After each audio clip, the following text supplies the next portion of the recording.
when President Bukele of El Salvador targeted me, telling his followers, don't vote for Rep. Torres, endorsing my opponent, and unleashing a campaign of vile threats, harassment, intimidation, and leading an online lynching against me 3 times. Your response, Mr. Secretary, was clear and direct. I'm a bit confused with what has happened. You're now shaking hands and cutting deals with him.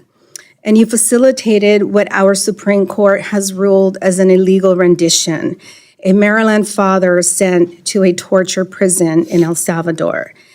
The United States, in addition to that, has provided law enforcement funding to El Salvador, which they are free to use any way they want. They can use it for their jail system. They can use it for other law enforcement functions. But that's the deal. That is not correct. Ladies and gentlemen, welcome back to Liberty Watchtower, where truth takes center stage.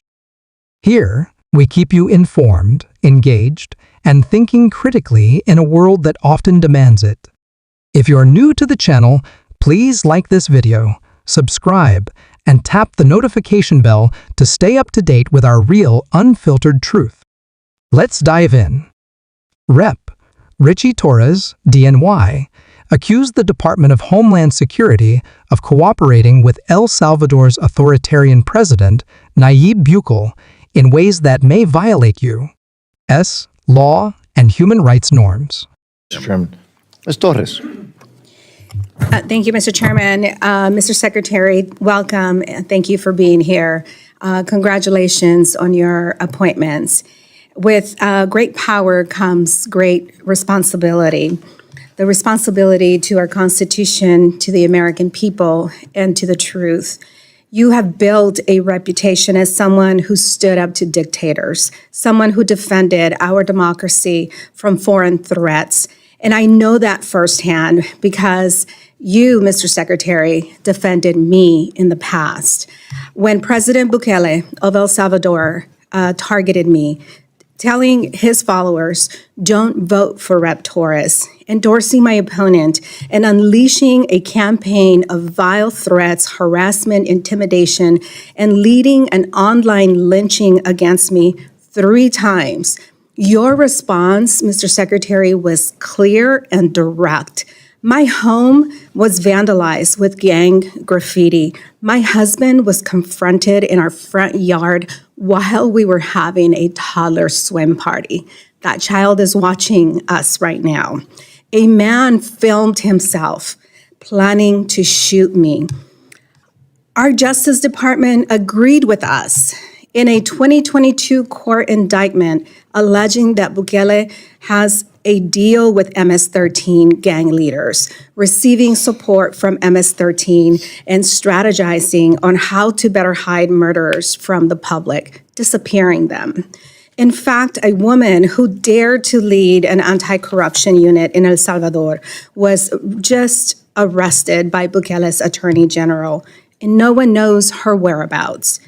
You understood what was at stake then. You called it out. You stood with me against this outrageous, dangerous authoritarian. I'm a bit confused with what has happened.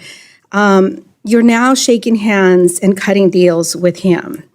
And you facilitated what our Supreme Court has ruled as an illegal rendition, a Maryland father sent to a torture prison in El Salvador. In my hand, I have evidence here, news reports and affidavits that detail the deal you worked on with El Salvador and Bukele's deal with MS-13.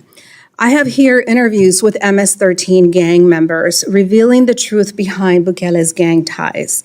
And I ask unanimous consent to enter these documents into the record. Without objection. Done. Congress has been very clear. The law requires you to share these secret agreements.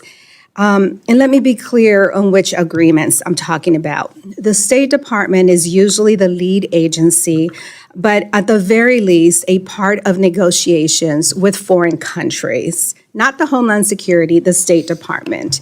The U.S. has an agreement with El Salvador. According to the U.S. law, state must share all international agreements with Congress when requested. And Congress has requested this agreement numerous times. You've so far ignored us. So let me ask you directly, will you commit right now to handing over the requested agreement that the United States has entered into with El Salvador under your watch as required by law? Yeah, I'm not sure what you're referring to. The United States, two things have happened. The first is El Salvador agreed to take back nationals, Salvadorian nationals, including the individual you mentioned. These are people that were in this country unlawfully, had MS-13 ties, and they were repatriated to their country. Okay. Then there was a group of gang members from Tren de Aragua in the United States, and he agreed to take them into his prison system. The United States, in addition to that, has provided law enforcement funding to El Salvador, which they are free to use any way they want. They can use it for their jail system, they can use it for other law enforcement functions, but that's the deal. That is not correct. Torres, who was previously targeted by Bukele with threats and online harassment, expressed shock that the same U.S. officials who once condemned Bukele are now shaking hands and cutting deals with him. At the center of the controversy is the alleged illegal rendition of a Maryland man to a Salvadoran prison known for torture and the financial support the U.S. has sent to El Salvador's law enforcement under Bukele's regime. Torres presented evidence of Bukele's alleged ties to MS-13 and accused the Secretary of Homeland Security of withholding secret agreements from Congress in violation of federal law. The Secretary defended the actions as legal deportations of gang members and routine funding, but the exchange raised urgent questions about whether U.S. foreign policy is sacrificing democratic values for security cooperation. No, that is correct. But those agreements did include giving MS-13 gang members to El Salvador at their request, right? We turned over a gang member who committed a murder in the U.S. without allowing for our judicial system to try him, to give some justice to that family of that murdered victim. But we sent him to El Salvador because Bukele requested him, because it is in his best interest to hide his ties with MS-13 gang members. So do the agreements to send migrants to El Salvador contain provisions saying that the U.S. retains any future control over the individuals transferred? Well, those who are Salvadorian citizens are citizens no. of El Salvador. They're here unlawfully. Gang association is a crime in El Salvador, and he will face justice in his home country. We send other country nationals to El Salvador. We disappear them to a prison that is known for torture and inhumane dealings with their imprisoned people.